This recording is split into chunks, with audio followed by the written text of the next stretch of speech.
عورت کا حسن اور اللہ کی نگاہ میں عورت کا مقام کب ہے؟ جب وہ شوہر کی فرما بردار ہو اور جینون جگہوں پر اور جینون احکامات میں اس کی مخالفت نہ کرنے والی ہو. نبی صلی اللہ علیہ وسلم نے فرمایا بہترین بیوی وہ ہے جس کی طرف تم دیکھو تو وہ تمہیں خوش کر دے، جب تم اسے کسی بات کا حکم دو تو بجا لائے، اور تمہاری عدم موجودگی میں تمہارے مال اور اپنی ذات کی حفاظت کرے. تو ہمیں ایسی بہترین عورت بن کے دکھانا ہے. رسول اللہ صلی اللہ علیہ وسلم نے فرمایا اللہ تعالیٰ اس عورت کی طرف نظر رحمت سے نہیں دیکھتا جو خاوند کی شکر گزاری نہیں کرتی، حالانکہ وہ اس سے بے نیاز نہیں ہو سکتی، اس کے بغیر رہ بھی نہیں سکتی، لیکن جب وہ ہوتا ہے تو اس سے وہ صرف لڑائی کرتی رہتی اور گلے شکوے کرتی رہتی، کمپلینٹس ہر چیز میں کمپلینٹس. تو شوہر بھی چاہے اس کے پاس کتنی بھی جسمانی طاقت ہے یا مالی طور پر بہت سٹیبل ہے، وہ انسان ہے، وہ ہیومن بینگ ہے، وہ بھولتا بھی ہے، وہ غلطی بھی کرتا ہے. تو ایسی چیزوں کو اگنور کر دینا چاہیے. ہمیشہ گنتی کر کے رکھیں کہ اس کے احسانات کتنے ہیں اور اس کی غلطیاں کتنی ہیں. اگر وہ برابر ہوں تو بھی شکر گزار رہیں، اور اگر اس کی نیکیاں یا احسانات زیادہ ہوں اور غلطیاں کم ہوں تو غلطیوں کی بنا پر اس کی ناشکری نہیں کریں. تو آپ نے خصوصاً اپنے ہسبینڈس کو تھینک یو بولنا ہے، لکھ لیجئے، اور جو ابھی نہیں بول سکتے وہ آئندہ زندگی کے لیے لکھ لیں، دلوں میں لکھ لیں کہ شوہر کے شکر گزار رہنا ہے. اور یہ شکر گزاری آپ کے اپنے اندر اور آپ کے گھر میں اور آپ کے تعلقات میں خوشگواری پیدا کر دے گی.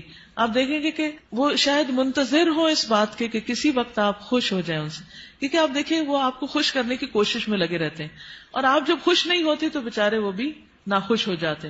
تو جب آپ خوش ہوں گے تو آپ کو دیکھ کر وہ دگنے خوش ہو جائیں گے، جب وہ دگنے خوش ہوں گے تو آپ تگنی خوش ہو جائیں گے، اور یوں خوشیوں کا سلسلہ بڑھ جائے گا. آپ صلی اللہ علیہ وسلم ایک مرتبہ حضرت اسماء اور ان کی سہیلیوں کے پاس سے گزرے. وہ کہتی ہیں کہ آپ نے ہمیں سلام کیا اور فرمایا کہ احسان کرنے والوں کی ناشکری سے بچو. تو میں نے عرض کیا کہ اللہ کے رسول صلی اللہ علیہ وسلم احسان کرنے والوں کی ناشکری سے کیا مراد ہے؟ فرمایا ہو سکتا ہے کہ تم میں سے کوئی عورت اپنے ماں باپ کے گھر طویل عرصے تک شوہر کے بغیر زندگی گزارے، پھر اللہ اسے شوہر عطا فرمائے، اس کے ذریعے سے اولاد بھی دے دے، اور پھر کسی دن غصے میں آ کر ناشکری کرے اور کہے میں نے تو تجھ سے کبھی کوئی خیر دیکھی نہیں، میں نے تو اس گھر میں آ کے آج تک کبھی کوئی خوشی دیکھی نہیں. یہ ناشکری. آپ نے فرمایا میں نے عورتوں کی اکثریت کو جہنم میں دیکھا، اور اس کی دو وجوہات بتائیں، ایک زبان کا غلط استعمال اور دوسرے ناشکری، شوہروں کی ناشکری. شکر گزاری صرف اس وقت ہو سکتی ہے جب آپ پلس پوائنٹس دیکھیں، پازیٹو چیزیں دیکھیں. تو اب یہ آپ کا کام ہے کہ آپ اس میں سے کیا ڈھونڈتے ہیں، ان کے ایپ ڈھونڈتے ہیں یا ان کی خوبیاں ڈھونڈتے ہیں. اور یہ نہیں کہ آپ خوبیاں ڈھونڈ لیں گے ایک دن تو بس سارا کچھ ٹھیک ہو جائے گا. وہ جو ان کی کمزوریاں وہ زندگی میں ان کے ساتھ ہی رہیں گی، ان کو برداشت کرنے کا طریقہ سیکھ لیں. جیسے لوڈ شیڈنگ ہماری زندگی کا حصہ بن گئی تو اب ہم کیا کرتے ہیں، نبھانا سیکھ گئے. اس کا